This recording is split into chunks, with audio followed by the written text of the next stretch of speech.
Welcome to J&J Auto Wrecking's engine test for H4JE153.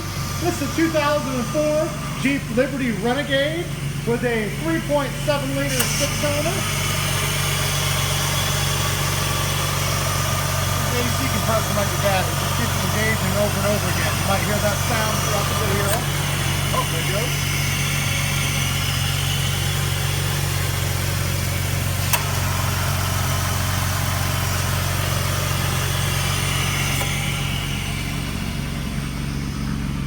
Vehicle has some miles, but it's pretty clean overall.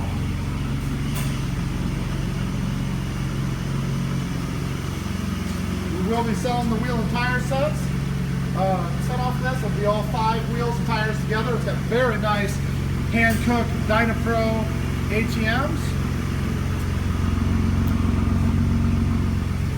We'll also be selling the complete leather interior out of this. Well, it's a cloth leather mix. There's a small tear on the side.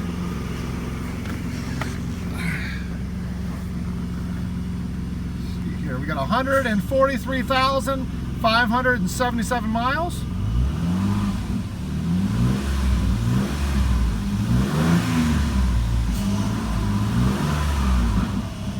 Revs up nice and smooth. Thanks again for watching. This has been J&J Auto Wrecking's engine test for H4JE153. Thank you, have a nice day, and as always, God bless America.